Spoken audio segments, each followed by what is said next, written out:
Assalamualaikum warahmatullahi wabarakatuh. Alhamdulillahil mustaka wa bikal musta'an wa alaikal tuklan wa la hawla wa la quwwata illa billahil aliyyil azim. Asyhadu an la ilaha illallah wahdahu la syarika lah wa asyhadu anna sayyidana Muhammadan abduhu wa rasuluh. Allahumma salli wa sallim ala sayyidina Muhammad wa ala alihi wa ashabihi wastanna bi sunnatihi wa ihtada bi hadihi ila yaumiddin, amma ba'd. Ashabul fadilah, Tuan Imam, tuan-tuan guru, tak lupa pengurusi Surau Asy-Syakirin, barisan jawatan kuasanya, hadirin hadirat, para ibu bapa yang dirahmati Allah sekalian. Pertama dan sewajibnya kita melafazkan syukur Alhamdulillah kerana nikmat yang Allah kurnia pada kita tak terhitung banyaknya. Wa in ta'uddu ni'matallah la tuhsuha. Kalau kamu nak hitung nikmat Allah, nescaya kamu tak akan terhitung. Nikmat mata, telinga, kesihatan, mulut, gigi, bernafas, jantung okey, buah pinggang okey, hati okey, selamat daripada kanser, daripada penyakit yang menggerungkan, daripada COVID tahap 4, tahap 5 dan lain-lain lagi. Tak paralyze, tak koma, semua tu merupakan nikmat-nikmat Allah yang Allah kurnia pada kita. Lain daripada itu, kita dapat ada suami, ada isteri, ada anak-anak, ada rezeki, lalu nak makan, nak minum, semua tu adalah nikmat-nikmat yang Allah bagi pada kita. Jadi lafaz Alhamdulillah kita rafakkan kepada ini. Keduanya tuan-tuan, apabila kita nak bincang Isra' dan Mi'raj, sebenarnya kita sudah berada pada pertengahan daripada bulan Syaban. Tak masuk lagi. Sekurang-kurangnya kita juga boleh tengok dan renung tentang ibadat puasa dan Ramadan kita, supaya Allah beri kepada kita kefahaman dalam fikih Ramadan dan kita sambut Ramadan dalam keadaan bersiap siaga untuk kita isi sebaik mungkin, sama ada amalannya atau apa-apa yang membawakan kita dekat dengan Allah Subhanahu wa taala dan menjadi dalam mizan hasanat kita, pahala kita pada hari akhirat kelak. Hadirin hadirat yang dirahmati Allah, peristiwa Isra' dan Mi'raj ini adalah kehendak Tuhan dengan penuh mukjizat telah membawa Rasulullah SAW melalui Buraq, diiringi oleh Jibril alaihissalam dan malaikat, dimukaddimahkan dengan pembedahan dada, dibuang bahagian daripada syaitan, dimasukkan ke dalam hati baginda sallallahu alaihi wasallam ilmu dan hikmah ataupun iman, ilmu, hikmah dan iman. Kemudian berlangsunglah perjalanan menuju ke Masjidil Aqsa pada waktu malam yang kurang daripada semalam, amat pantas.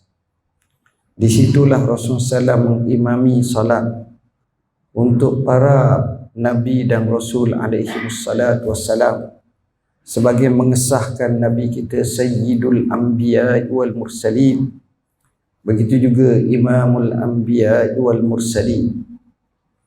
Kemudian dimi'rajkan, Rasulullah SAW dinaikkan ke langit pertama, kedua, ketiga, keempat, kelima, keenam dan ketujuh. Bertemu Nabi Adam, bertemu Nabi Isa, bertemu dengan Nabi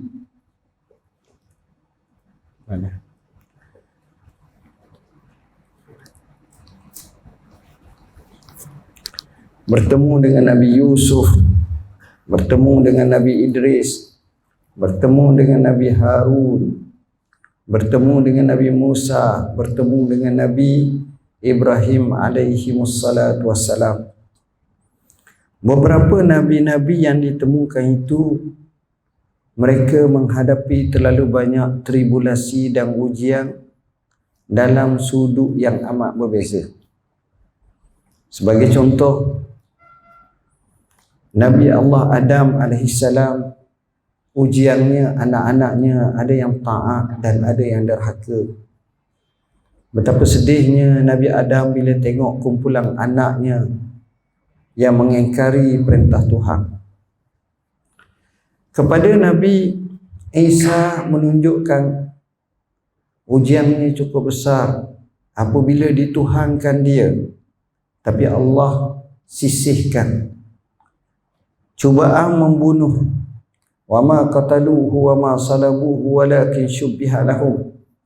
Mereka tidak membunuh dan tidak mensalib Nabi Isa, tapi diserupakan kepada mereka, yakni golongan Yahudi itu, orang seperti Nabi Isa tapi bukan Nabi Isa. Begitu juga Nabi Yusuf diuji dengan keluarganya. Adik-beradiknya membuat konspirasi dan abahnya kehilangannya, sehingga akhirnya Allah tempatkan kedudukan yang mulia kepada Nabi Allah Yusuf alaihissalam.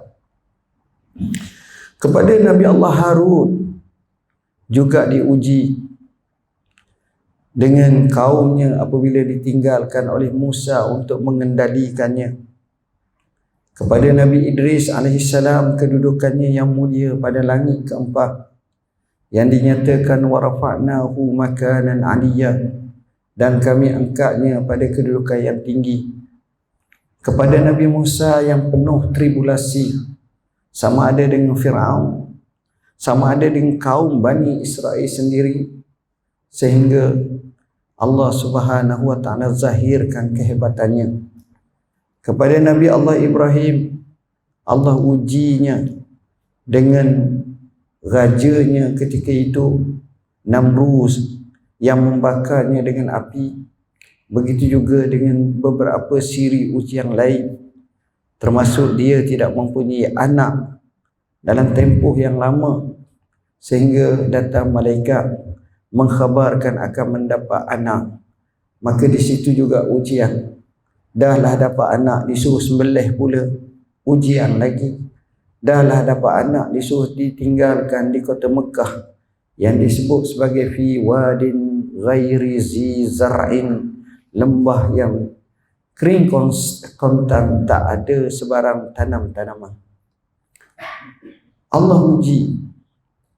Jadi bila Nabi tengok ujian-ujian seperti ini, menyebabkan Rasulullah SAW mempunyai kekuatan. Orang sakit, tuan-tuan, kalau dia sakit, kita tengok dia letih, dia sedih, dia lemah. Tapi bila dia duduk di hospital sama-sama sakit, hak teruk pada dia, hak ni, dia rasa boleh tahan juga. Kadang-kadang dia pergi juga dekat orang sakit lain, nasihat, sabar, sabar, ni ujian. Tapi di rumah dia menangis sangat, dia seorang. Maknanya bila sama-sama kena uji ni, beza keadaan. Tapi kalau seorang, dia lain. Jadi Nabi telah terinspirasi dan termotivasi, seolah-olah suntikan semangat, dan mereka semua berjaya. Allah sebut kisah Nabi Allah Musa alaihissalam. Allah menyatakan, waja'alnahu hudan li bani Israil. Kami jadikan Nabi Musa ini sebagai petunjuk kepada Bani Israel. Kemudian Allah sambung ayat, waja'alna minhum a'immatan yahduna bi amrina lamma sabaru. Dan kami jadi di kalangan mereka pemimpin-pemimpin tak kala mereka bersabar. Allah uji, itu biasa.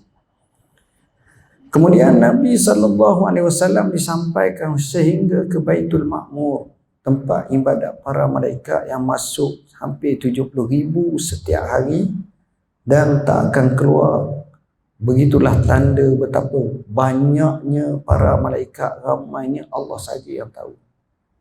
Jauh daripada manusia. Semata-mata mengabdi kepada Allah, yang Allah sebut sifat mereka, la ya'sunallaha ma amarahum wa yaf'aluna ma yu'marun. Mereka sekali-kali tidak derhaka kepada perintah Tuhan yang Allah perintah, dan mereka laksanakan apa yang diperintahkan. Akhirnya sampai ke Sidratil Muntaha, sampai kepada penghujung kepada makhluk untuk sampai. Semua langit-langit yang disebut ini tidaklah sama sebagaimana yang kita fahami, di mana apa yang kita tengok sekarang melalui ilmu falak, melalui cakrawala, melalui galaksi bumi, galaksi matahari, Bima Sakti, Samsurya, semuanya ini semua masih langit dunia.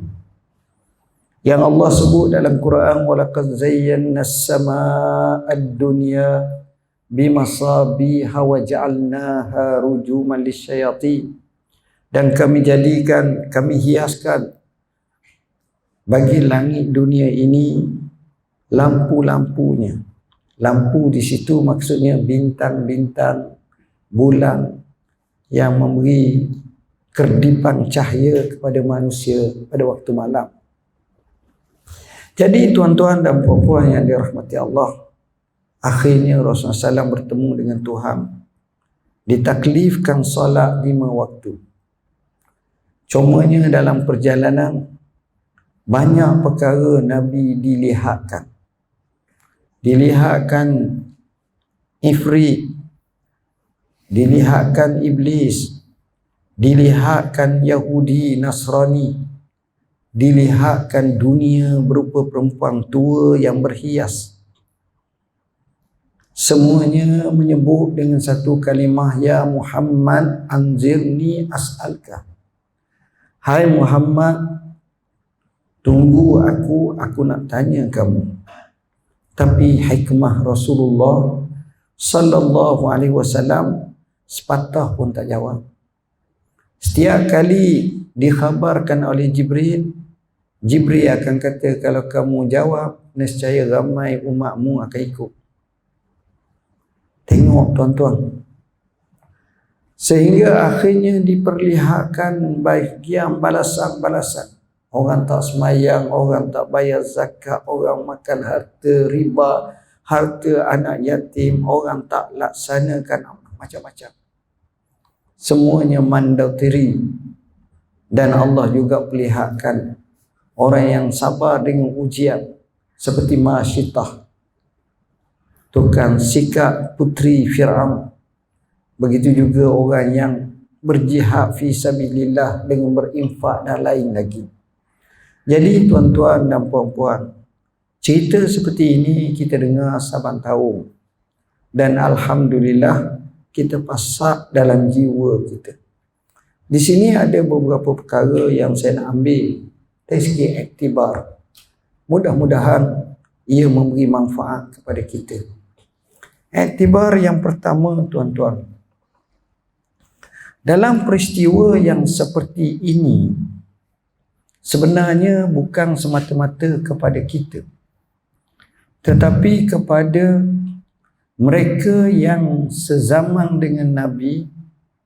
Bila mana Nabi mengkhabarkan kepada mereka, termasuklah kaum Quraisy Mekah, maka mereka banyak mengingkari, menyatakan temberang, penipuan, walaupun diasaskan dengan hujah-hujah. Inilah yang menjadi fitnah. Allah menyebut, wa ma ja'alna ar-ru'ya allati araynaka illa fitnatan linnas. Dan kami tidak jadikan mimpi atau apa yang kamu lihat melainkan menjadi fitnah dan ujian kepada manusia.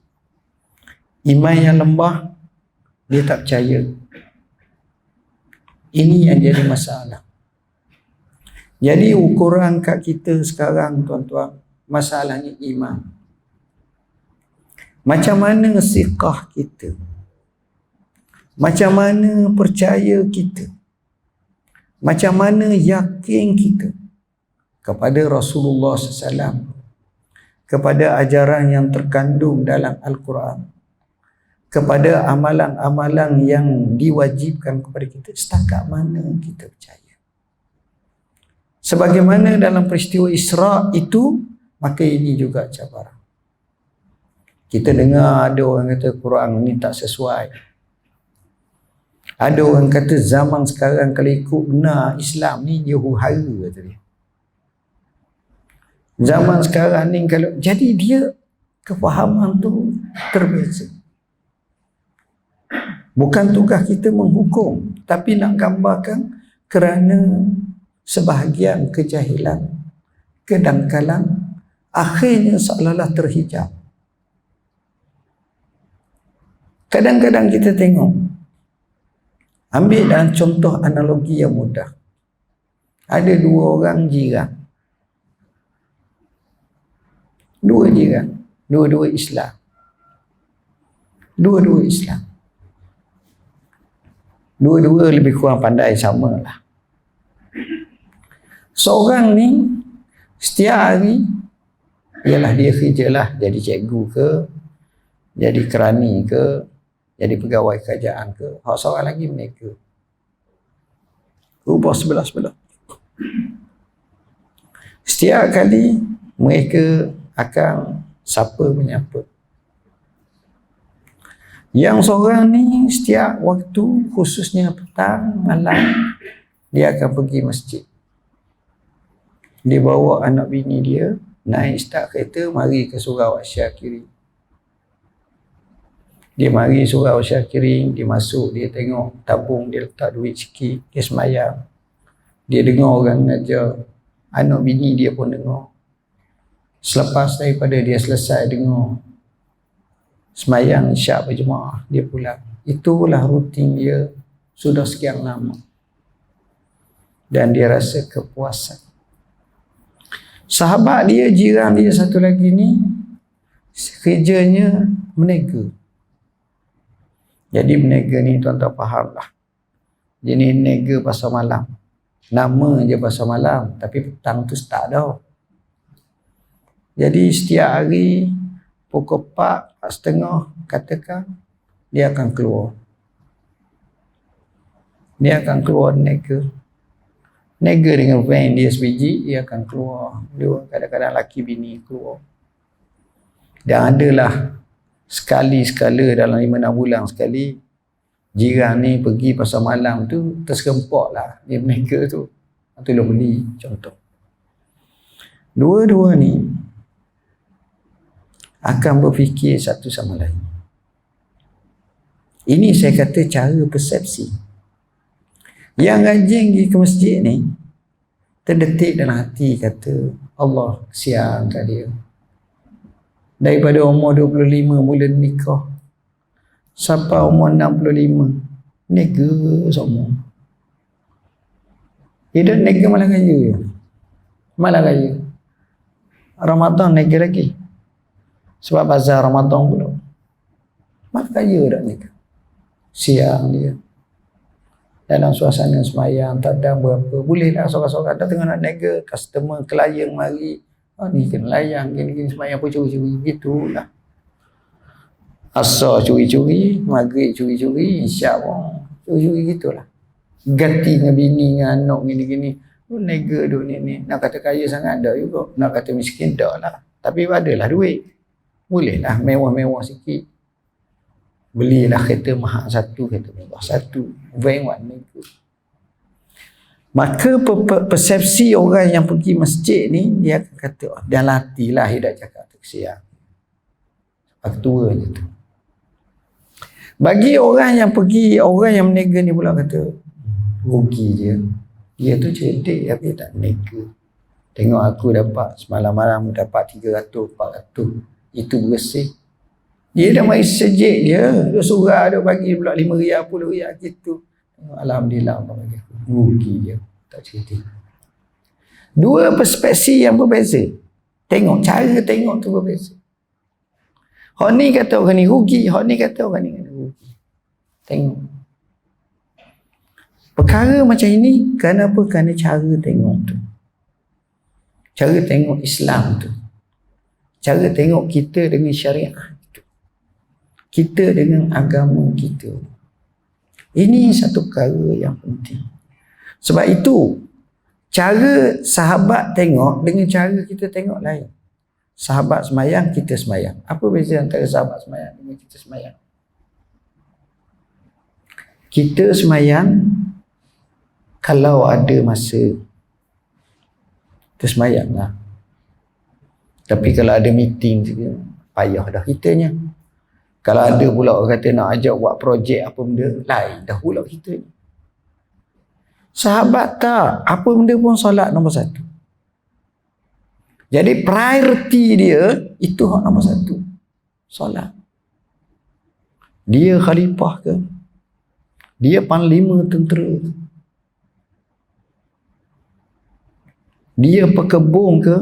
Kita boleh baca sejarah sahabat banyak dalam kitab. Bagaimana mereka lihat solat ni utama. Keutamaan. Dari sudut tu pun kita nampak berbeza. Perkara tu kita anggap kecil, bagi dia besar. Perkara yang kita anggap besar, bagi dia kecil. Sudut pandang berbeza. Kadang-kadang kita tengok zaman arwah atuk kita, nyang kita dulu, dengar cerita bab semayang kau jaga sungguh dia. Tak apa, sebab dia bagi dia semayang tu besar. Nak kata hidup susah, tak susah juga. Tapi ada orang tu tak apa. Tengok. Anak kita baru belajar fakulti akaun. Jadi nak jadi accountant. Nak jadi juru audit. Dapat kerja. Dia tanya kita soalan, "Boh, saya dapat kerja, boh. Ada 2 tawaran, boh. Kita baru balik masjid ni, baru makan dengan Tok Imam. Tok Imam ada doa. Oh, dah macam mana? Ni nak tanya abah ni. Tanya macam mana? Satu tempat kerja ada ribawi. Gajinya 30k sebulan. Hak ni kerjanya tak ada ribawi, gajinya 2k sebulan. Bukan jarak tu sikit-sikit, bukan jarak 300 je beza. Abah baru balik masjid ni, kadang-kadang pecah serban ni. Sungguh nak takwil lah. Ginilah nak, kau ambil lah dulu hak tu, lepas tu kau taubat. Kau kerja dulu sekejap ni. Awak kena fikir nak. Ni bisikan-bisikan ni, awak kena fikir. Nak beli rumah di Bandar Tun Razak ni, cari rumah semi D memang payah lah. Cari rumah teres je, end-lock ke, corner lock ke. Kalau muka 24, 25 kali 75 kali 80 tu tak ada 100,000. Cabur pula 2 tingkat. Letak-letak 600, 700, 800, 900. Kita rebah Allah. Hang kalau gaji 2,000, beranak, anak tu menikah. Anak tu menikah, cucu pula ada, cucu tu menikah. Tak lepas ni bayar. Dah 2,000 tu bukan solid bayar. Nak makan, nak minum. Tapi kalau hang 30, masuk tabung haji, belanjalah 4,000, masuklah 26. Setahun pula dapat pula 3.1% ke.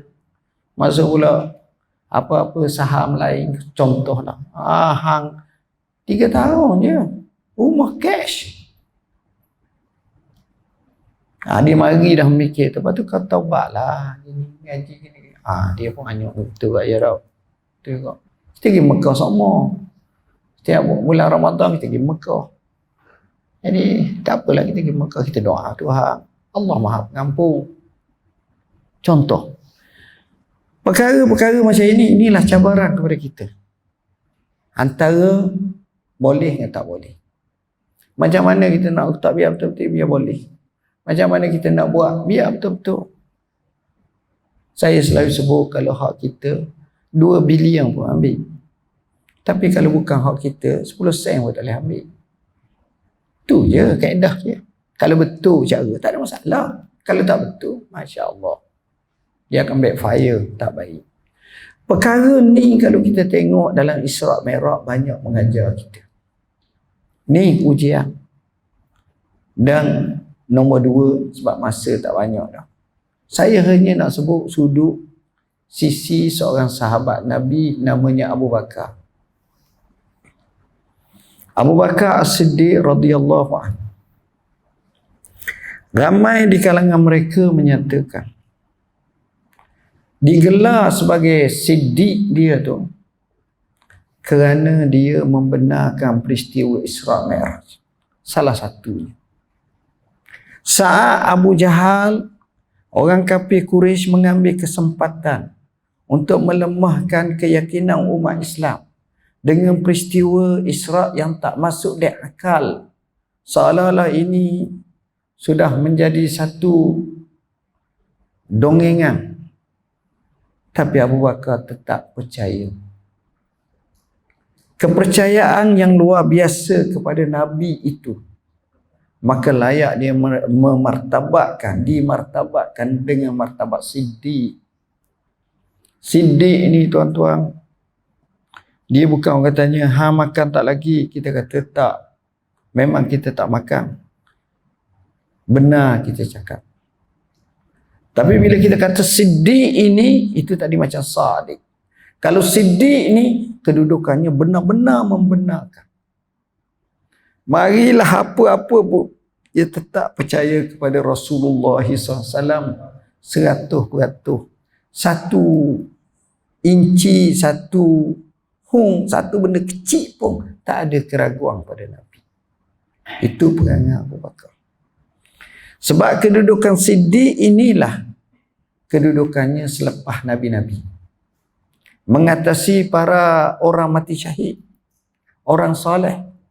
Allah sebut dalam Quran, ulaikal ladzina an'amallahu alaihim minan nabiyyin was-siddiqin wasyuhada was-salihin wa hasuna ulaika rafiqa. Mereka lah golongan yang mendapat nikmat Allah dari kalangan para nabi, dari kalangan siddiqin. Tengok kedudukan siddiq. Abu Bakar, tuan-tuan, Nabi sebut Abu Bakrin ghaisun aynama waqa nafa. Abu Bakar ni ibarat air hujan. Kat mana dia jatuh, di situ memberi manfaat.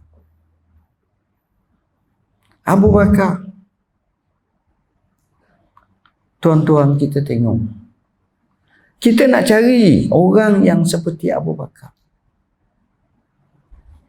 Dan orang akan lemah nak jadi Abu Bakar. Percayanya kat Nabi. Tengok. Dia masa nak hijrah, Nabi nak hijrah, kuda pun dia nak bayar. Nabi kata tak. Nabi pergi rumah dia. Nabi kata innallaha qad azina li bil hijrah. Apa kata Abu Bakar? As-suhbatu ya Rasulullah. Saya nak bersahabat denganmu ya Rasulullah. Rasulullah kata ya. Yang dalam Quran sebut iz qala li sahibihi, ni nas untuk Abu Bakar. Iz huma fil ghar, ketika kedua-duanya duduk dalam gua. Abu Bakar, tuan-tuan, punya sayangnya kat Nabi. Kalau dia masih hijrah tu, sekali dia jalan depan, sekali belakang. Nabi kata, mana ni Abu Bakar? Dia kata, ya Rasulullah, kadang-kadang mari lintasan, aku rasa musuh datang daripada depan. Jadi aku terus pergi depan. supaya kalaulah datang panahan, busu, panah, dia kena atas aku dulu. Kita dah, aku rasa macam musuh lalu ke depan, aku pergi ke belakang, ya Rasulullah kena dulu. Lain. Ni Abu Bakar. Maknanya dia sayang tu sampai tahap tu. Abu Bakar, tuan-tuan, dia punya dengan Nabi tu ngam sungguh. Dan kerana itu dia boleh baca apa yang Nabi nak. Pernah satu ketika bila turunnya ayat al-yawma akmaltu lakum dinakum, orang lain semua suka sebab Islam sudah sempurna. Abu Bakar menangis. Orang tanya kenapa menangis? Kerana apabila Islam sudah sempurna, maknanya mesej Rasulullah SAW sudah selesai. Jadi bila selesai, tak ada lah Rasulullah dekat nak meninggal. Iza tamma syai'un bada naqsu. Bila dah sempurna, nampak kurang lah. Memang betul ajal Rasulullah tak lama selepas Hajjatul Wada, ada kata 81 hari mati. Abu Bakar. Tengok tuan-tuan. Dia rasa, Nabi kata, lau kuntu muttakhizan khalilan lattakhaztu Aba Bakrin khalila. Hadis sahih riwayat Bukhari. Kalau aku boleh melantik, ambil orang sebagai kekasihku, aku akan ambil Abu Bakar. Mana hubungan baik yang amat sangat. Sayangnya kepada Rasulullah dan Abu Bakar. Tak kala rumah-rumah masing-masing disuruh tutup pintu kat Rasulullah, Abu Bakar tak apa. Kalau rumah Abu Bakar sekarang ni, kalau tuan-tuan masuk Masjid Nabawi, masuk ke pintu Babus Salam sebelah kiri. Dah, memang sekarang ni semua banyak dalam masjid dah lah tempat tu. Itu dekat.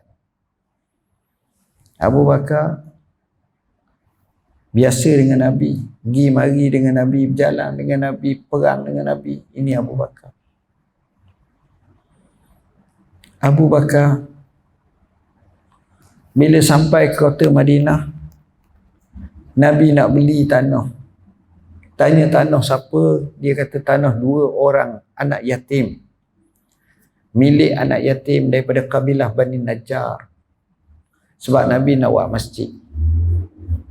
Maka kawan ni kata, 2 orang kata, ambil saja ya Rasulullah. Rasulullah SAW kata, tidak, saminuni, tolong perhargakan pada aku. Lalu dua lah sama sekarang ni berharga.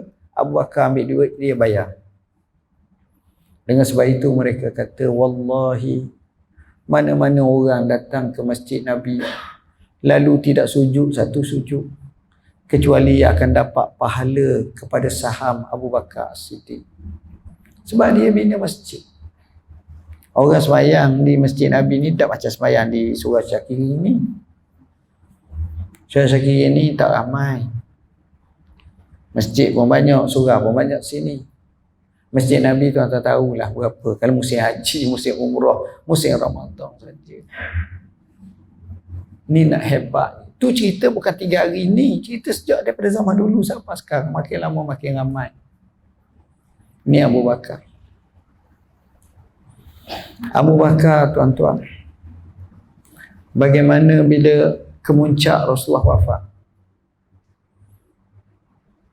Sebelum wafat, banyak kali Rasulullah suruh Abu Bakar jadi imam. Dan sabit dalam hadis Sahih Bukhari.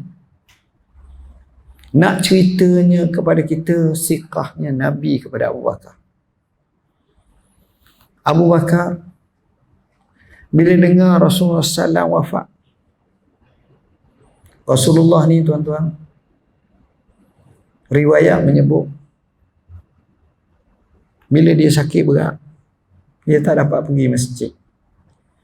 Dia kalau kita menghadap macam tuan-tuan lah, menghadap kiblat begini, rumah dia sebelah situ. Sekarang ni makom lah, makom tu. Makom tu rumah dia lah tu asalnya. Makom.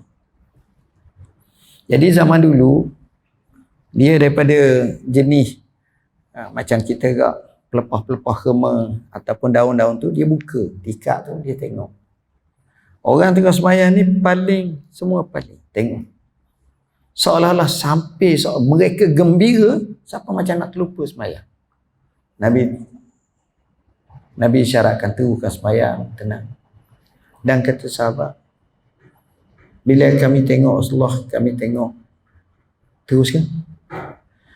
Bila kami tengok muka Rasulullah, kami katakan gembiranya kami kerana itu senyuman Nabi. Tapi Nabi seruskan sembahyang. Kata mereka, hadis Bukhari sebut, itulah hari terakhir Rasulullah tengok dan hari itulah dia mati. Selepas tu, sahabat kerja-kerja, tiba-tiba mati. Wafat Rasulullah. Bila wafat, geger, habis orang. Habis. Abu Bakar datang daripada jauh, bila sampai tu air mata bergelinang. Tapi ni orang yang kuat, sabar. Dia tengok Nabi, dia buka, dia kucuk dahi. Dan dia kata, ya Rasulullah, laqad tibta hayya wa tibta mayyita.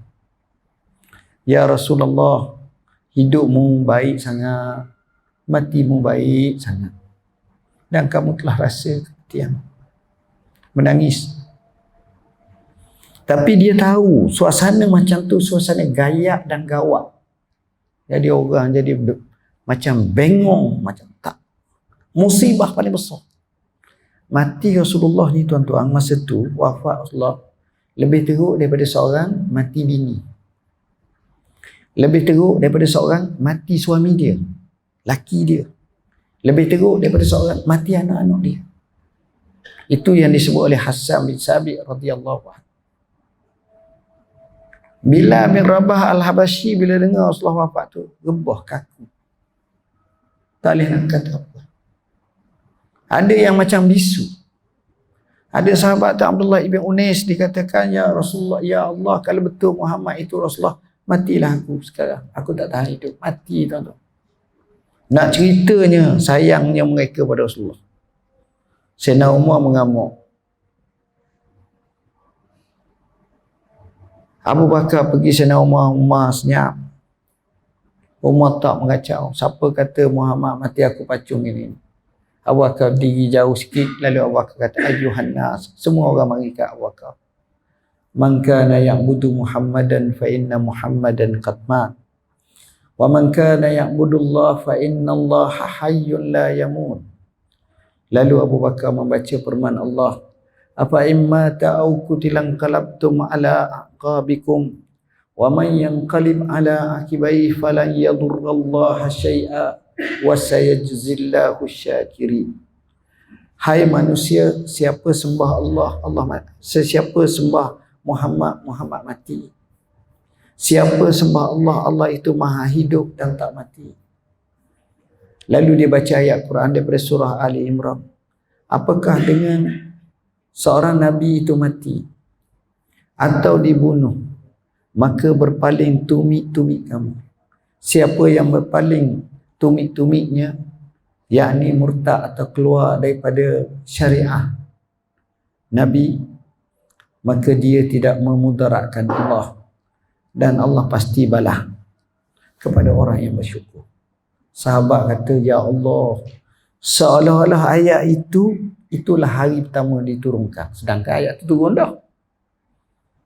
Seolah-olah dia baru, orang panggil apa ni?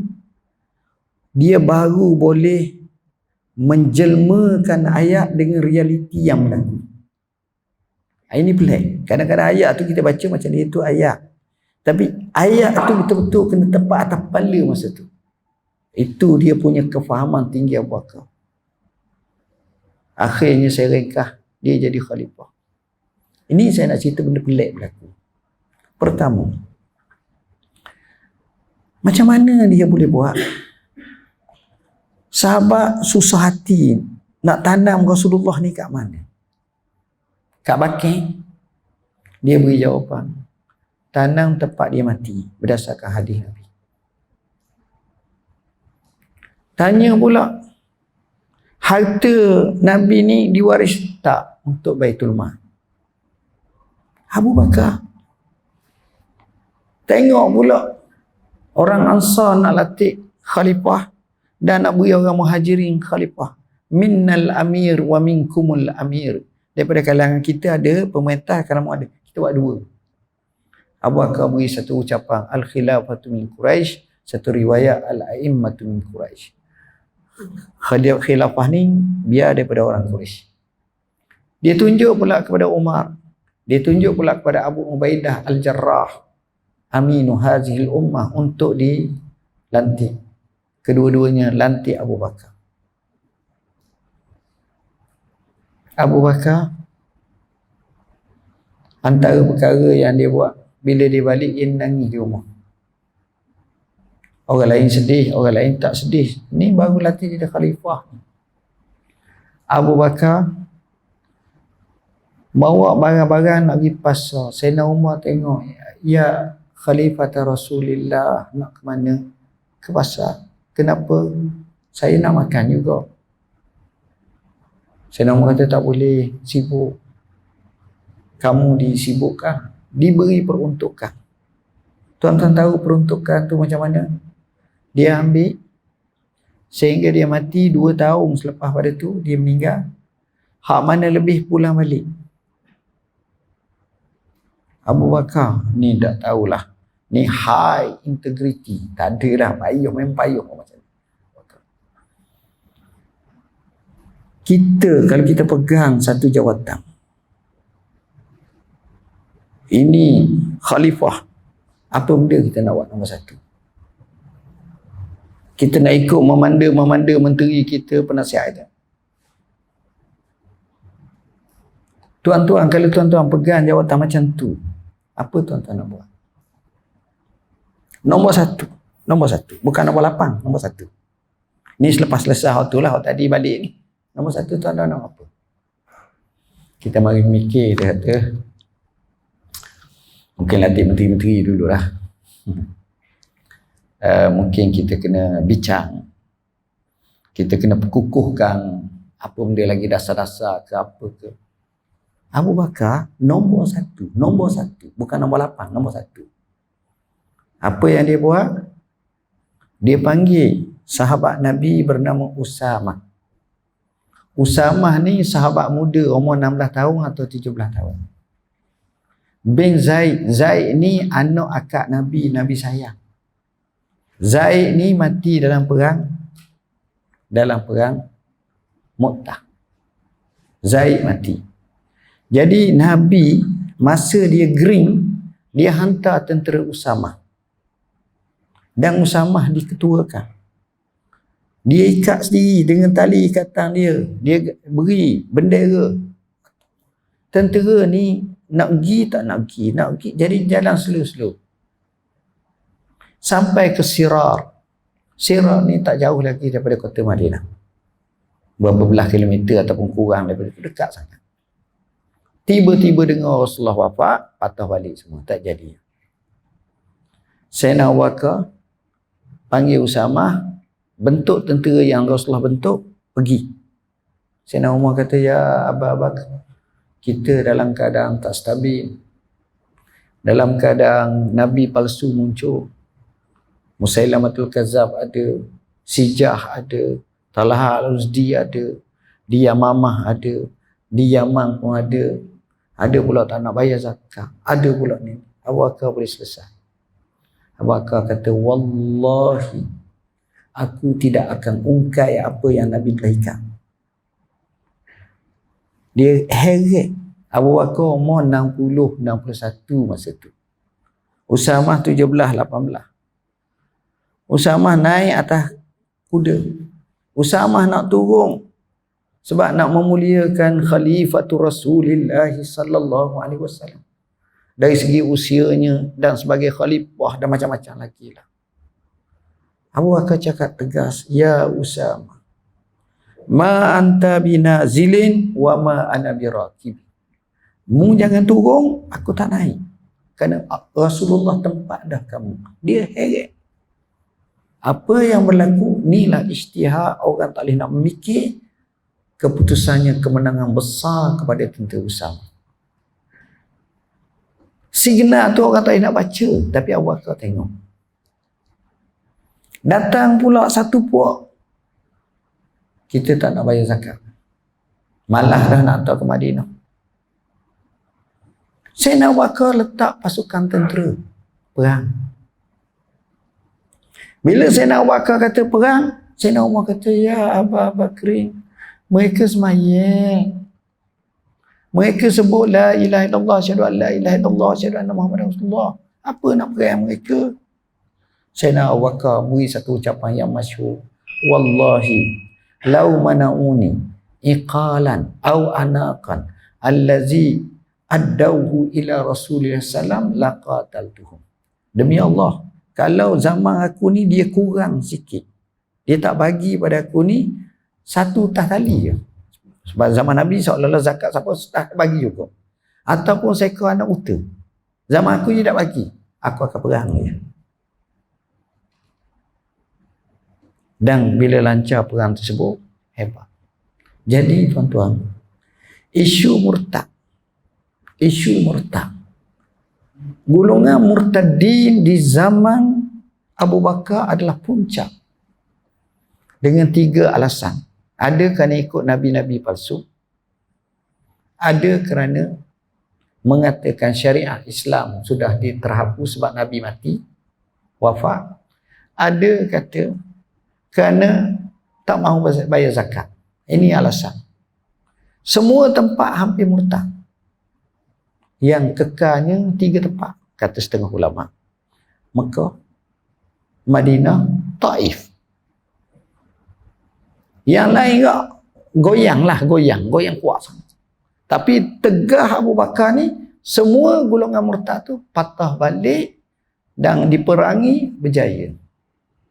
Sebab itu Maulana Abil Hasan Ali Al-Hasani Nadwi, dia karyakan satu kitab yang cukup baik, Aba Bakrin wala riddatalah. Abu Bakar tiada kemurtadan pada zamannya. Mana ada orang boleh isukan selesai isu murtad ni kurang 2 tahun. Itulah Abu Bakar. Baik. Dia punya orangnya kuruh Abu Bakar ni tuan-tuan. Kalau semayang menangis. Sebab itu Aisyah bila Nabi SAW kata mur Abu Bakar faliya umma bin nas, suruh Abu Bakar jadi imam pada manusia. Dia kata suruh Umar lah ya Rasulullah. Aisyah pergi ajar Rasulullah, dia suruh. Kenapa? Kerana Abu Bakar ni menangis semayang. Dan Rasulullah marah. Kamu ni seperti wanita-wanita Nabi Yusuf, sawahibatu Yusuf. Aku suruh Abu Bakar lah. Sebab kualiti Abu Bakar. Abu Bakar tuan-tuan, dalam satu riwayat, Sayyidina Umar ni pergi berjalan ke sebuah rumah orang tua kampung. Tengok bersih dah. Esok kan pergi pula tolong bersih. Awal lagi pergi tengok-tengok Abu Bakar tu kan bersih. Masa itu jawatan khalifah. Sayyidina Umar termenung. Sayyidina Umar berkata, ya Aba Bakrin, laqad at'amtal khulafa ba'dak. Wahai Abu Bakar, kalau inilah kerja kamu, maka kamu meletihkan mana-mana khalifah yang datang selepas pada kamu tak mampu nak ikut macam kamu. Tuan-tuan, 2 tahun menstabilkan negara. Bukan stabil, besarkan negara. Futuhat besar, mukaddimahnya zaman Abu Bakar. Bagaimana perang Yarmouk, tentera Islam 36,000